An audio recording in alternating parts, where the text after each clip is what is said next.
Hi, this is Hot Mic and I'm Nidhi Razdan. China's zero COVID strategy has reached a breaking point. The country is so obsessed with keeping cases to literally zero that its latest draconian measures in its financial capital, Shanghai, are backfiring big time. Until now, China's largest city, Shanghai, had kept COVID cases under control largely through localized lockdowns. But the entire city of 26 million people has been grounded by the government from the 5th of April, with each and every person ordered to stay at home as COVID cases rose.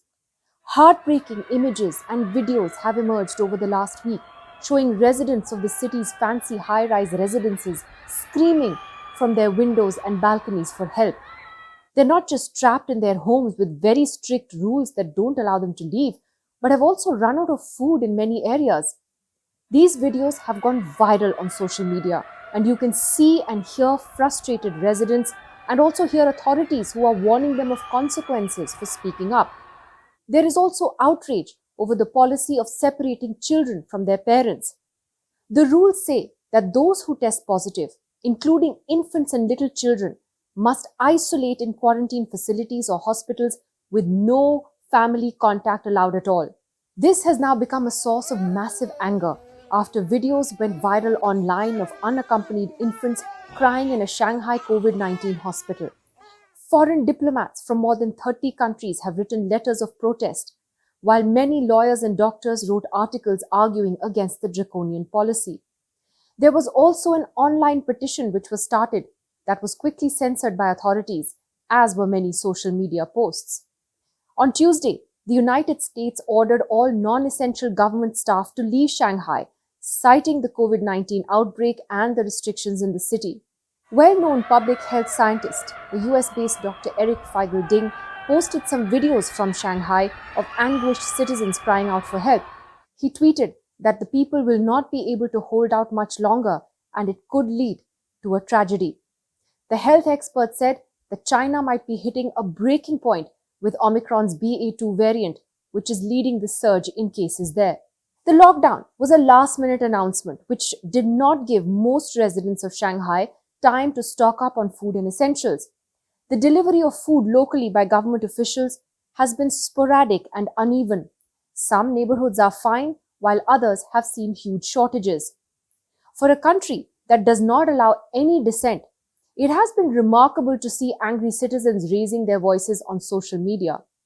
As the backlash has grown, Chinese authorities on Monday announced that they would ease restrictions in some neighborhoods, at least in those areas with fewer COVID cases.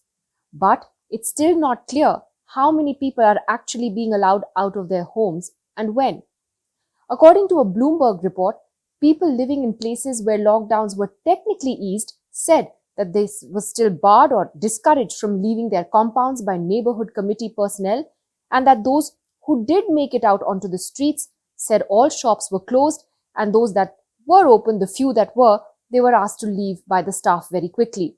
At the moment, the rules are so tough that people can't even leave their homes to buy food. So it's the government, as we said earlier, that's delivering everyone's supplies, but that's not been happening everywhere, leading to those near food riots.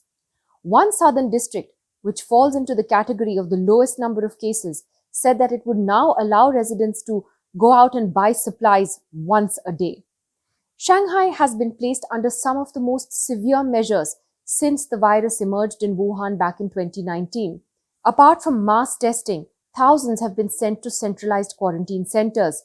Even when case numbers rose to nearly 1,800 in March of 2021, Shanghai did not impose a full lockdown. The city of Xi'an, which has a population of 13 million, sealed the entire city after less than 100 cases in December last year. The city of Yuzhou, with over 1.1 million people, shut down completely due to just 3 COVID cases. But there is an important reason that Shanghai did not face the kind of restrictions that other cities did during the crisis. That's because it's very important for the Chinese economy. According to the BBC, the city contributes to over 3% of China's GDP and 10% of its total trade since 2018. Studies from the Chinese University of Hong Kong show a 2-week lockdown on megacities like Beijing or Shanghai could cost China 2% of its monthly GDP. Vaccinations are another issue. China says it's vaccinated over 86% of its entire population, but vaccine rates among people over the age of 80 are much lower than other age groups. Until now, China has relied on its own vaccines, which studies have found to be inadequate against Omicron. Now authorities have approved clinical trials of 2 COVID vaccines that use mRNA technology, like the ones in Pfizer and Moderna.